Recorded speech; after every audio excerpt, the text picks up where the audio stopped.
Aloha everybody, this is Dad and I'm on a solo adventure today. Rae, because of her knee, isn't going to be able to join me today for this one, so I'm going to go run and check out the USS Bowfin and Pearl Harbor. Make sure to enjoy. As I come on board, I'm just going to show you all what it looks like as I come across in here. So the USS Bowfin served a total, I think, of 10 missions in the Pacific Theater. And so this is a World War II submarine that I'm working my way across, and I'll be able to share with you all. Work my way down. Oh, I can smell that diesel smell, or that smell of a ship as I go into these old World War II ships, which I absolutely love. So it's going to be interesting is comparing this to the USS Cavallo, which I think may be pretty similar. So I'm in the bow section of the submarine. Torpedo tubes, and you can see these long torpedoes that are in here and how long they were. Bunk beds are above the torpedoes, and you can see where the sailors would put their personal belongings in here as well. Look how shiny and nice this is. This is a lot better kept than the USS Cavallo. So it looks like they'd use these tables, they'd run them in the torpedoes, and there's actually a torpedo in that tube. There you can see its fins. Pretty neat. Okay, let's go keep working our way towards the stern of the submarine. Seems very similar to what I saw inside of the USS Cavallo. It looks like a very similar layout. So as I enter, here's some quarters. These aren't all labeled. Here's a galley. So here's the wardroom where the officers would meet. They'd have lunches, dinners, planning in here. They'd have meetings. Here's the captain's stateroom. So this is where the captain slept. And so he had the most, I guess, luxurious room in the whole ship. But as you can see, it's not a whole lot of room still in there. Here's some more of the officers' rooms. And so you can see how they bunk in. They had a little bit more room, a little bit more privacy for the officers here. Okay, moving from the officers area, here's the communications room, or the ship secretary would be here, who would take notes and relay information. I'm going to go through yet another one of these portholes. So they come through this porthole. I'm coming into the central area, and I think this is what would we have here? Here's a map table. Here's going up to the conning tower. Would be here. So, but no, only authorized personnel are up there, so we're not allowed to go up, but we can look up there. There's the periscope up there, and I don't think we can. Yeah, I don't know if they have that open or not. We'll see if we can go up there and take a look when we go back out of the ship. But this was where they'd steer. So these are showed the salt water. Here's the depth to keel. Here's the depth from keel and feet. This is just so pristine and nice, and this must be the telescope mount here, so they can have the telescope go up to whatever depth they needed it to go up to. Here's all the gauges for figuring out where they were and how deep they were. And then this would be the bridge, I guess, for lack of a better word. I don't know, maybe you guys can let me know in the comments. Is the submarine's main room like this, where they're steering everything from, is this known as a bridge? They don't have this area labeled, so I'm actually not sure what this would be called. Right, so continuing forward, here's another communications and maybe our radio room. So we have the secretary, and this would be likely the radio room in here. As I leave the central portion of the ship, and what I'm calling the bridge, although I'll admit I'm not sure that that's exactly correct. And I'm going to come into the next section. Next section of the submarine. Here's the galley. So this is where they did all the cooking. Can you imagine being in here cooking? It's a pretty small area for doing a lot of cooking in here, but whoever the cook was, or cooks, had a really tough job in here. Had a lot of hungry sailors to feed. All right, so as I continue to walk through, I can turn around.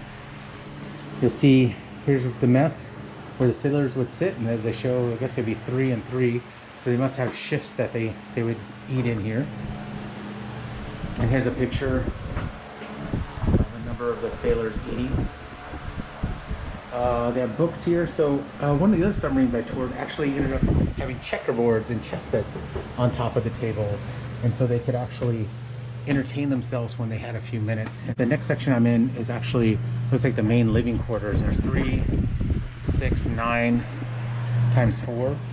So there's 36 bunks here in this section. So 36 sailors could sleep in this central area. I'm in the next section, and I think this next section is the engine room.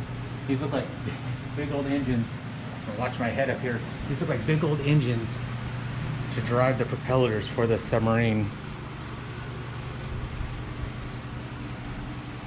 I'll come back on this direction so you can take a look. It's amazing as they've polished and cleaned everything in here so nicely. I'd imagine when this was actually running, it would smell a lot like diesel in here. They do have little workshops in here, so they'd have to have on-site, you know, they'd have to do their own repairs at sea as they're running. So they have mechanic shops or mechanics on board that be doing a lot of this work. They have a table here for working as well. All right, so I'm gonna work my way into the next section, which I think is maybe more engines. Let's go take a look. Okay, I'm coming through the next section. So turn around, yep, more engines. Wow, these are some big engines. Diesel oil purifier, okay. So there's we're running on diesel, which I'm not surprised by, but just wanted to clarify that and make sure. And there's one of the hatches, so you can see what these look like and how thick they were. And there's a little porthole in case they need to see. So the Bowfin has been depth charged on more than one occasion I read about. The depth charges dropped on them, and I imagine that would be such a scary experience being underwater in one of these ships and having a series of depth charges dropped on top of you. All right, so I am not sure what section I'm in now. Maybe the batteries? I am not sure what all this is. I would love to find out. It looks like there's electricity here, so I think these must be batteries. So do the diesel engines charge a battery and then they run on electricity after that? I'm not sure, but there's a lot of electrical things back here. So my grandfather was an electrical engineer on a Gleaves class destroyer called the USS Buchanan. So I imagine that he'd have to study stuff similar to this, probably different because he was on a submarine, he was on a destroyer. So I imagine that it could be something similar. So here are the gauges for the different engines, and stern, ahead, so going forwards and backwards, off. I don't know what all these things mean, but these levers move the different propellers, I guess, and the amount of energy you're going to put in each of the turbines. And then here's the old head full, stop, stand, flank. So in the directions they want her to go. What's neat is they actually have pictures of people that were working in here in the USS Bowfin. Looks like there's even some stuff underneath. I wonder if this was a storage area down below. Working my way into the last section, down into the stern. So this would be where the stern tubes are, or the torpedo tubes that they'd actually shoot going backwards when we look here. And so you see they have 4 up front and they have 4 in the back as well. So they can fire in either direction. So they have their periscope up. They can look at ships that may be behind them or in front of them, and they can launch these torpedoes. To get an idea about the size of these torpedoes, here I am, and I'm just under 6 feet, so about 5'11". And so you can see how big and how long these torpedoes will be. So I'm going to work my way back up onto the deck of the submarine after walking all the way through it. So pretty neat to see. What I wanted to show you all was the 5-inch gun here. So this 5-inch gun for this ship was really important. They probably sank, I don't know, after reading about the USS Bowfin, they probably sank just as many ships, or a lot of ships, using the 5-inch gun as they did using their torpedoes. A lot of times, as I mentioned going in, a lot of their torpedoes would misfire, or they would hit and not explode, or they'd explode prematurely. So they had a lot of issues early on with how to regulate torpedoes to explode at the right time. And even late into the war, it sounded like, based on the stuff I read on the USS Bowfin, they continue to have that issue. So here's the 5-inch gun, and they're doing construction in the background, so I apologize about the noise.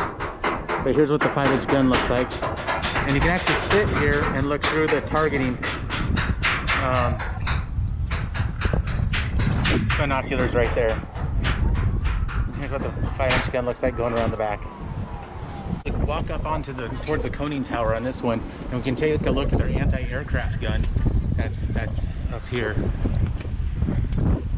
which is pretty neat. So you can see where they would do the loading of the flak in here, the munitions, and they can use this to shoot an aircraft or other ships as well. Work my way around the top of the conning tower. It's neat that we can come up here and stand where the captain would have stood, or one of the admirals. There's actually an admiral that joined them for one of their tours, and I forgot the name of the admiral that joined them, but he wanted to join them to find out about issues with torpedoes because they weren't exploding correctly. And also, even with that, the USS Bowfin was very successful at sinking Japanese tonnage, so he wanted to find out about how they were so successful and learn from them, and then try to hopefully take that knowledge and share it with other submarine crews. From the conning tower, I can look around and you kind of see Oahu and Pearl Harbor in that direction, and I can go around the other way from the conning tower, and you'll see the USS Missouri and the Arizona Memorial off in the distance.